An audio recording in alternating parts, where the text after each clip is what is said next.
야, 우리 믿음대로 되는 은혜가 있게 되시길 주의 이름으로 축원합니다. 하나님이 우리를 하나님의 자녀로 거듭나게 하시고 또 하나는 하나님의 자녀로 거듭나는 순간에 하나님의 그리스도의 좋은 군사들로 하나님의 군대로 거듭나게 하신 것을 믿으시기 바랍니다. 하나님의 자녀가 되고 그 다음에 신앙이 성장하고 성숙하면 그리스도의 좋은 군사들이 되는 것이 아니고 처음부터 하나님의 자녀요 그리스도의 좋은 군사들인 것을 믿으시기 바랍니다. 이스라엘 백성들은 오합지졸로 출애굽을 했는데 출애굽기에 보면 출애굽할 당시에 훈련도 안 받고 뭐 싸울 준비도 안 돼 있는데 그런데 하나님은 하나님의 군대다 이렇게 말씀하십니다. 왜 그러냐? 하나님이 대신 싸우시기 때문에 순종하기만 하면 돼. 믿음으로 순종하면 하나님이 함께 하실 줄로 믿습니다. 그렇게 되시기를 주의 이름으로 축원합니다. 하나님 우리가 신앙할 때 그런 신앙하기를 원하시는 두 가지를 다 할 수 있게 하나님의 자녀로서의 특권, 권세도 누리고 그리스도의 좋은 군사들로서의 영적인 싸움에 승리하면서 죽어가는 영혼도 구원하고 하나님의 나라를 확장하는 역사에도 쓰임받게 그렇게 거듭나게 만들어 놓으신 것을 믿으시기 바랍니다. 그러니까 복음으로 다 이뤄 놓으셨어요. 그러니까 복음으로 다 이뤄 놓으신 걸 믿고 믿음으로 누리시길 주의 이름으로 축원합니다. 순종은 내가 뭘 하는 게 아니고 복음에 근거해서 누리는 것인 것을 믿으시기 바랍니다. 그러니까 항상 기뻐하라, 쉬지 말고 기도하라, 범사에 감사하라. 이는 그리스도 예수 안에서 너희를 향하신 하나님의 뜻이니라. 그런 거예요. 이 율법적인 신앙으로 내가 뭘 해서 되는 것으로 생각하면 부담이 되고 힘들고 어려워요. 내 것까지 내가 하는 줄 알고 아깝고 인색한 마음이 들어가요. 그거는 실패했어요. 구약의 율법적인 신앙들, 내가 주인 노릇하고 자기 일을 내세우는 거, 이건 실패했어요. 그건 안 되니까 예수님이 다시 오셔서 죽고 사셔서 죄값을 다 담당해 주시고 우리 안에 오셔서 주인 되어 주신 것을 믿으시기 바랍니다. 그래서 믿고 누리기만 하면 돼. 믿고 따라가기만 하면 돼. 이게 복음적인 신앙인 것을 믿으시기 바랍니다. 율법적인 신앙을 하면 내가 하는 건 줄 알고 내가 주인 줄 알고 힘들고 어렵고 부담스럽고 아깝고 인색하고 조금보다 내 사정 형편에 따라서 오락가락하기 쉬워요. 왜? 내가 주인이니까. 그런데 복음적인 신앙을 하면 나는 죽고 오직 내 안에 그리스도께서 살아계셔서 역사하시는 걸 믿으니까 복음의 능력, 이 믿음의 능력이 나한테 있지 않고 내 안에 오신 보배로우신 주님께 있는 것을 믿으시기 바랍니다. 그냥 믿음으로 누리기만 하면 돼요. 믿음으로 따라가기만 하면 돼요. 그래서 복음적인 신앙은 기쁘고 즐겁고 감사하고 강력한 것인 것을 믿으시기 바랍니다. 우리는 지금 새 언약 복음적인 신앙을 하는 사람들이지 율법적인 신앙을 하는 사람들이 아니에요. 그래서 옛사람으로 내가 주인 노릇해서 율법적인 신앙하는 것처럼 그렇게 하면 아주 평생 신앙을 했는데 힘들고 어렵고 되는 것도 없고 그런 것 같아요. 이게 아주 굉장히 손해보는 거예요. 헛수고로 끝나는 거예요. 근데 복음적인 신앙을 하면 주께서 다 이루어놓으시고 주님이 주인 되셨기 때문에 나는 안 되지만 하나님은 되십니다. 그걸 믿고 따라가면 돼요. 근데 우리가 그걸 잘 못하는 이유는 뭔가 하면 그렇게 하면 이게 뭐가 그냥 손바닥 뒤집는 거 마냥 바로바로 이게 되는 줄로 이렇게 착각을 하는 거예요. 조금 하고서 안 되면 안 된다고 그러는데 하나님은 바로바로 뒤집는 거 그 문제 해결하는 걸 못하셔서 그러는 것이 아니라 죄성에 사로잡혀 있고 찌들고 굳어진 심령을 바꿔주시기 위해서 존재를 바꿔주시기 위해서 하나님의 역사에 크게 쓰임받게 하시기 위해서 요셉이라도 10년 동안 종사를 시키고 3년 동안 옥살이를 시키고 그러면서 만들어서 사용하신다 그런 말씀입니다. 이걸 꼭 명심하시길 주의 이름으로 축원합니다. 그러니까 힘들고 어렵다, 고난이다, 역경이다, 핍박이다, 때로는 순교의 현장에 갈 수도 있는데 우리는 영적인 순교의 현장에 날마다 가야 되는데 나를 쳐서 복종시켜야 되는데 그럴 때 실망하고 낙마하지 말고 그럴 때 형통의 과정이고 하나님이 나를 만들어주시는 과정이라는 걸 생각하고 믿음의 시련을 만났을 때 뛸 듯이 기뻐하시길 주의 이름으로 축원합니다. 할렐루야. 내 사정 형편에 상관없이 하나님은 선하신 하나님, 좋으신 하나님이신 것을 믿으시기 바랍니다. 내 사정이 좋을 때는 하나님이 좋고 내 사정이 힘들 때는 하나님이 나쁜 게 아니에요. 하나님은 똑같아요. 진리의 말씀은 똑같아요. 다만 내 상태만 다를 뿐이에요. 그거는 얼마든지 바뀔 수 있고 하나님은 맨 나중에 끝까지 믿음 지키는 사람들에게는 합력해서 선이 이루어지게 하시는 좋으신 하나님, 선하신 하나님이신 것을 믿으시기 바랍니다. 할렐루야. 요셉이 그 과정을 거쳐서 이제 총리 대신이 되고 하나님의 역사에 쓰임 받게 됐어요.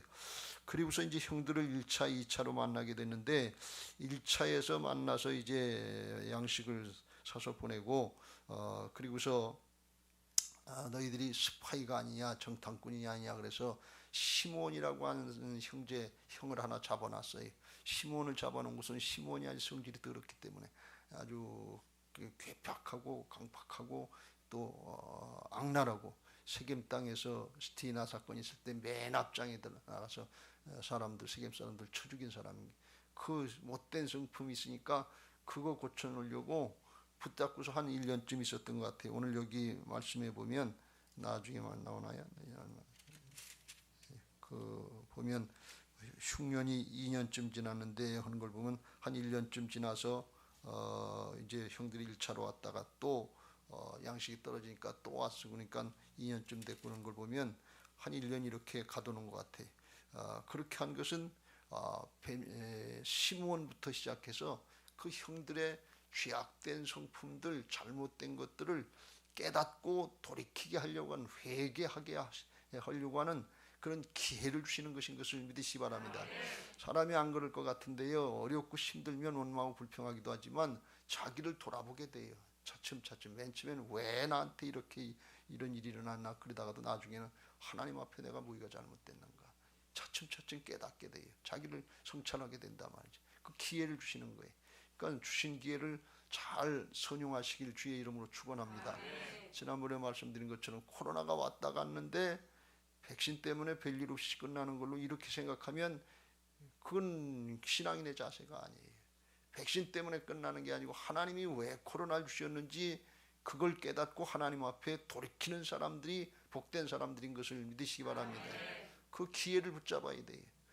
그냥 코로나 때문에 벌벌 떨다가 백신 때문에 나았다 그러면 그냥 과학에 따라 오락가락하는 거지 신앙 하나님의 섭리는 모르는 거예요.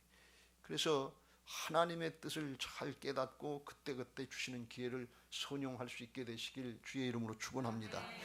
2차로 왔는데 2차에서 이제 잘 먹고 마시고 보내면서 오늘 뭘 하는가 하면 요셉이 그 종 청지기에게 자기가 쓰는 은잔을 청년의 자루, 그러니까 자기의 친동생인 베냐민의 자루에다 그걸 넣어라 그랬어요.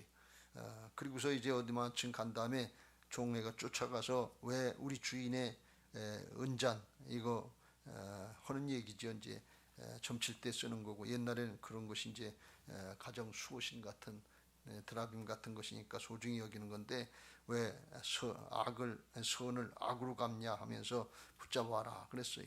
그러니까 그 형들이 그런 얘기를 듣고서 8절 9절에 우리는 도둑질 하는 사람이 아닙니다. 우리가 먼저 그냥 돌려보냈던 그 돈도 일부러 가져왔는데 우리가 총리관저에서 그거 은금 도둑질 하겠습니까? 어떻게 그런 일이 있겠습니까? 그런 일이 없을 테니까 누구에게서든지 그 은잔이 발견되면 그 사람은 죽을 것이요 우리는 주의 종들이 되리다 하면서 자신 있게 얘기를 한 거예요. 왜? 자기들이 절대로 그렇게 했으리라고 생각을 안 하기 때문에. 그래서 요셉의 종이 이제 청지기가 그럼 그렇게 하자. 누구에게서 발견되든지 그는 내게 종이 될 것이고 너희들은 그냥 가도 된다. 이렇게 얘기를 한 거예요. 근데 그게 누구에게서 나오는가 하면 베냐민의 자루에다 넣었으니까 베냐민에게서 나올 수밖에 없지요. 그러니까 요셉이 일부러 베냐민의 자루에다 넣은 거예요. 그리고서 네 도둑놈들이다. 거기서 이제 모함을 씌우고 누명을 씌운 거죠. 그러니까 그들이 옷을 찢고 각기 짐을 나귀에 싣고 요셉이 있는 그 총리관저 성으로다 다시 돌아오게 됐다 그랬어요. 그 요셉이 왜 이런 애꿎은 모함을 했을까요? 왜 누명을 또 씌웠을까요? 자기가 누명을 씌워가지고 누명 모함 받고서 보디발 장군의 아내의 모함 때문에 그래서 강간 미수범으로 다 감옥 가서 3년 동안 감옥살이 한 적이 있는데 그거 한번 너희들도 당해봐라. 당해봐야 알지. 그래서 그랬을까요? 그냥 양식 줄 것 같으면 양식 돈 받고 주면 되고 요셉은 마음이 정리가 된 사람이 원수 갚으려고 하는 거 아니니까 그냥 용서해 주면 되지. 잘못한 거 드러내고 용서해 주면 되지. 왜 그랬을까요? 왜 누명까지 모함까지 씌우면서 이게 이치에 맞지 않는 것 같이 요셉답지 않은 그런 일을 했냐 그런 얘기. 거기에도 다 의무가 있는 것입니다. 그게 무슨 의미냐? 그것도 정말 회개하고 돌이키게 해서 본질이 바뀌어지게 하는 거기에까지 하나님이 요구하시는 뜻이 있는 것을 믿으시기 바랍니다. 요셉은 구약의 요셉은 신약의 예수님의 모형이다 그랬어요. 요셉이 그 형들에게 원하는 바는 오늘날 예수님이 우리에게 원하시는 바하고 같다 이렇게 봐도 틀리지 않아요. 그 의미가 뭔가 하면 요셉의 형들의 성품이 좋지 못하잖아요.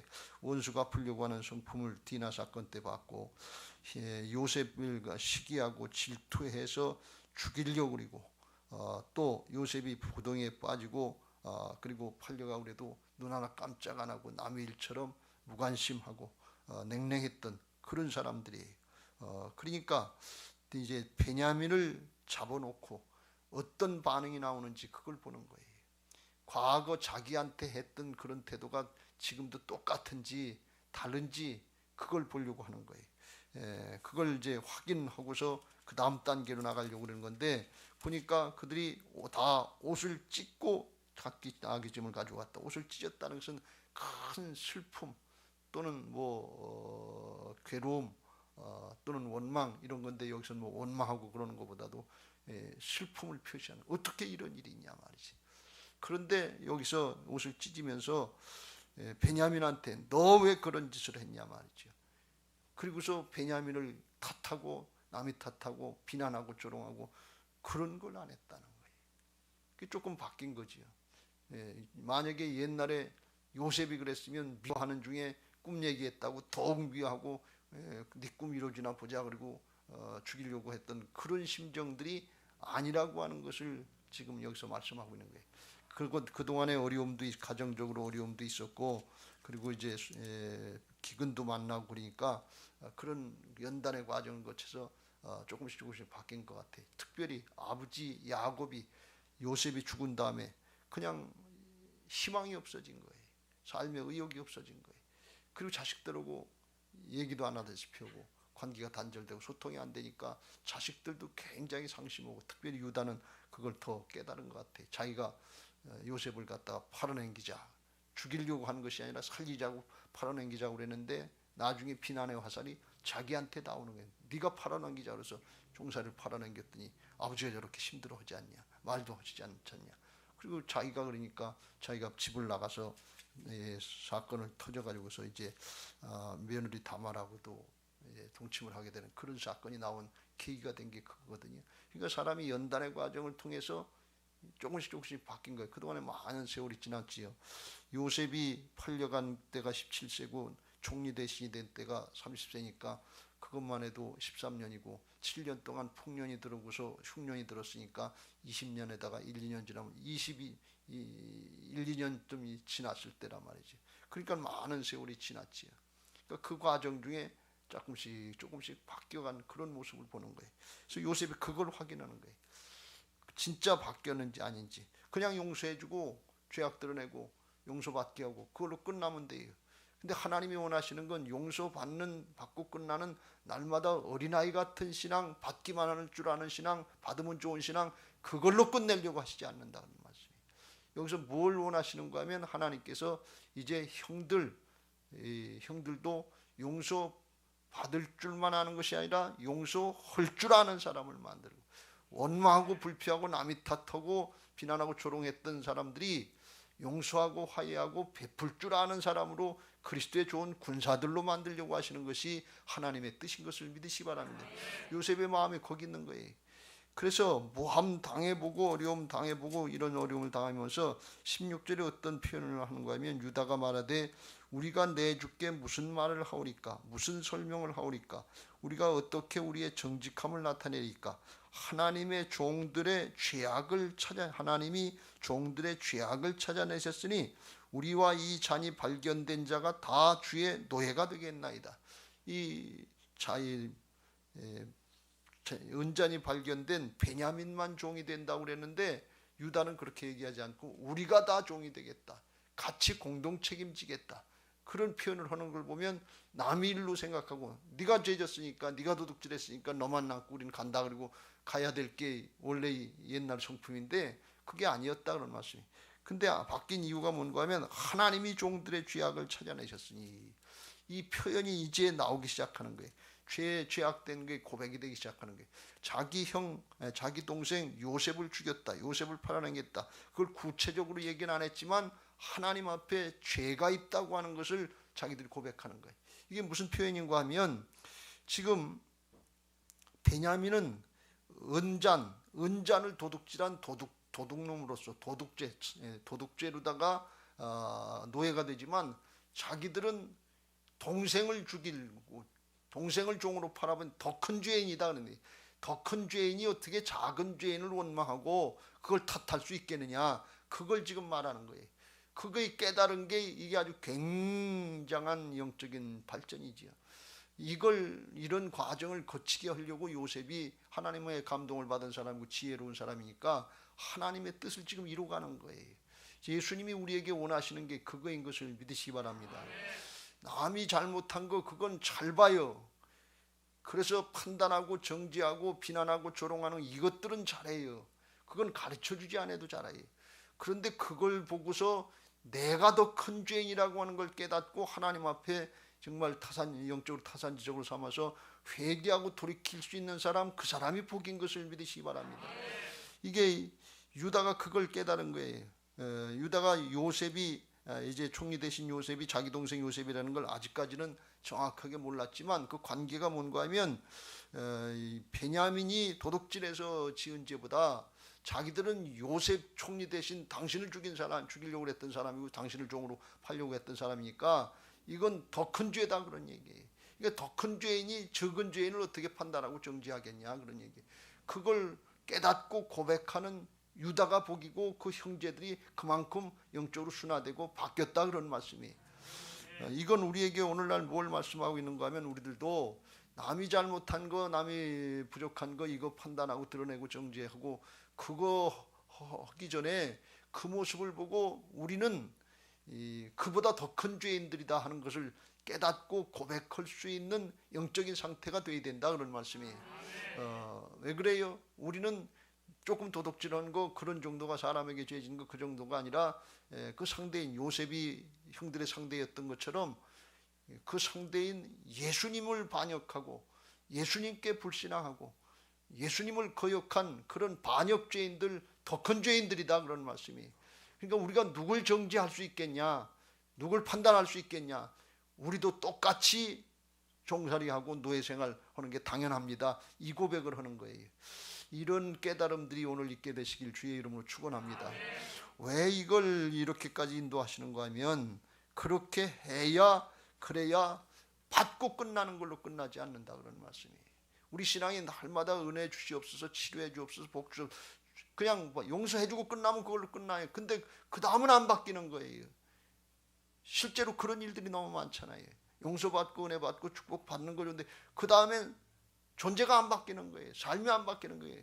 날마다 달라고 하는 것뿐이지, 하나님은 거기까지가 아니라 뭔가 하면 하나님의 자녀로 특권도 있지만 하나님의 군대로, 그리스도의 좋은 군사들로 영적인 싸움을 싸우고 쓰임받고 하나님 나라를 확장시키는 역사에 쓰임받게 하시는, 여기까지 나가시려고 하시는 것을 믿으시기 바랍니다. 요셉을 하나님이 왜 그렇게 훈련을 시키셨냐, 오랜 시간 훈련시켰냐, 총리 대신 되게 하시려고 하시는 게 아니에요. 은혜 받고 하나님의 은혜를 깨닫는 정도가 아니라 그걸 가지고 내 것으로 생각하지 않고 하나님의 나라의 역사를 위해서, 생명을 구원하는 역사를 위해서 쓰임받게 하시려고 거기까지 훈련시키신 것을 믿으시기 바랍니다. 45장으로 가면 그게 대뜸 나와요. 하나님이 생명을 구원하시려고 나를 당신들보다 먼저 보내셨나이다. 생명의 역사 쓰임받는, 더 귀한 거, 더 중요한 게 있다고 하는 걸 깨닫고 하나님의 뜻을 따르는 사람이 되게 하시려고 이걸 이제 훈련시키신 것을 믿으시기 바랍니다. 근데 그걸 깨닫지 못하게 하고 거기까지 나가지 못하게 하는 게, 그게 중간에 막힌다면 죄악이다 그런 말씀이 돼요. 그래서 그 죄악을 깨닫고 죄악을 인정하고 고백할수록 내 심령이 깊이 갈아엎어지고 기경이 되고 옥토 같은 심령이 되는 것을 믿으시기 바랍니다. 이건 안 하고 문제만 해결해주고 용서만 해주면 받기만 하고 끝나면 좋을 것 같은데 그 신앙은 자라질 않아요. 변화가 되지 않아요. 삶이 안 바뀌어요. 여러분 잘 생각해 보세요. 삶은 언제 바뀌느냐? 우리가 하나님의 일을 하려고 순종하고 나갈 때 그때부터 바뀌기 시작하는 것을 믿으시기 바랍니다. 하나님은 전능하신 하나님이라서 복음의 근거에서 우리가 하나님의 자녀, 하나님의 일꾼들로서 하나님을 기대하고 믿음으로 기대하고 그 기대에 걸맞는 삶이 나올 때, 순종이 나올 때 그때부터 하나님이 함께 하셔서 변화의 역사가 나타나게 되는 것을 믿으시기 바랍니다. 근데 우리는 받는 정도까지만 하지 그 다음에 부인하고 자기를 순종시키는 이걸 잘 못하게 하는 거예요. 근데 그거는 잘 안 되는 이유가 자기중심의 죄성 때문에 그런데 이거는 그냥 바뀌는 것이 아니고 훈련의 과정, 연단의 과정을 통해서 이런 역사 자아가 드러나고 깨지고 바뀌어지는 역사가 있는 것을 믿으시기 바랍니다. 여러분 이건 힘든 과정입니다만 모함받고 배신당하고 어려움 당해야 그래야 진짜 예수님이 어떤 분이신지 그걸 아는 거예요. 예수님이 그렇게 당하셨잖아요.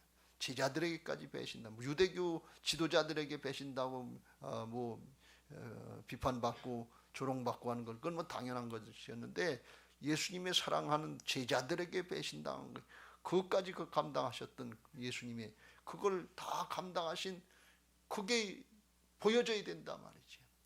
배신당했을 때, 어려움 당할 때, 비판당할 때 예수님이 보이시길 주의 이름으로 축원합니다.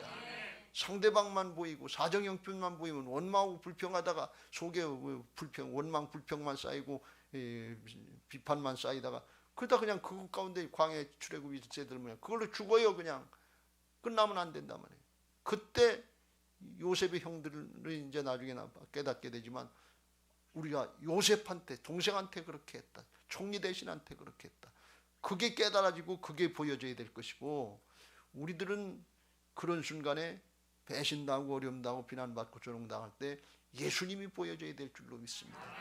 예수님이 베푸신 은혜가 보여지고 우리도 그걸 깨닫고 그 길로 나가려고 할 때 신앙이 성숙하고 성장하게 되고 하나님의 역사에 쓰임받게 하실 줄로 믿습니다. 유다가 나중에 오늘 본문 다 살펴보지 않았습니다만 44장의 끝에 가보면 이제 33절 이제 주의 종으로 그 아이를 대신하여 머물러 있어 내 주의 종이 되게 하시고 그 아이는 그의 형제들과 함께 올려보내소서. 그렇지 않으면 우리 아버지가 죽습니다 하면서 그전에는 아버지야 어떻게 되든 상관없이 미운 놈 죽이고 끝나고 짐승에 물려 죽었다 그러고 끝나려고 했던 심정들이었고 그 요셉 같은 건 죽으면 내 꿈 어떻게 되나 한번 보자 그런 심정이었는데 이젠 바뀐 걸 볼 수가 있어요. 그래서 바뀐 모습을 확인하고 45장에 들어가면 요셉이 내가 요셉이요 하고 고백을 하고 막혔던 담들이 흘려지고 이제 그동안 해졌던 그런 이별의 정 만나는 재회의 정을 나누게 될 수 있게 되는 것을 믿으시기 바랍니다. 그리고 거기서부터 이제 이스라엘의 12지파가 정식으로 이제 맺어지게 되는데 이 요셉의 야곱의 아들들이 다 문제가 많았던 사람들인데 이스라엘 12지파 이스라엘의 신앙의 공동체가 되는데 그냥은 안 되는 거예요. 그걸 바꾸시는 작업을 하고 새 사람 만들어 주시고 거기서부터 하나님의 역사 구원의 역사를 시작하시는 것을 믿으시기 바랍니다. 우리들도 그냥은 안 돼요. 문제 해결받으려고 하는 그런 정도 가지고 되질 않아요. 중심이 바뀌고 사람이 존재가 바뀔 때 그때부터 하나님의 역사에 쓰임받는 하나님이 기뻐하시는 일꾼들이 되게 하실 줄로 믿습니다. 바라기는 이곳 빨래골 성전에서 바뀔 거는 다 드러나고 바뀌어져야 될 것이고 회복돼서 예루살렘 성전에 들어가선 거기선 하나님 나라의 역사를 바라보면서 달려나가는 그리스도의 좋은 군사들이 다 되시기를 예수님의 이름으로 축원합니다. 할렐루야. 오늘도 말씀 듣고 이제 깨닫고 이기적으로 나중심이 돼서 하나가 되지 못하고 판단하고 정죄하고 나눠지고 분열되고 단절되고 했던 그런 옛사람의 모습들은 회개하고 부활신앙으로 예수님이 주인 되셔서 이제 되면 십자가와 부활로 죄악으로 막힌 담들을 흘러주시고 둘이 하나가 되게 하여 주시고 함께 하나님께 나가게 하시는 에베소 2장의 말씀이 우리 안에서 이루어지고 가정 가운데도 이루어지고 목장에서도 이루어지고 교회에서도 이루어지고 나가서 주변의 사람들에게도 막힌 담을 헐고 둘이 하나가 되는 역사에 쓰임받는 복음 전도자들 하나님의 일꾼들 되시길 주의 이름으로 축원합니다. 할렐루야. 그렇게 되게 해달라고 찬양하시고 기도하겠습니다. 279장 인애하신 구세주여 내가 비오니 죄인노라 하실 때에 날 부르소서. 주여 주여 내가 비오니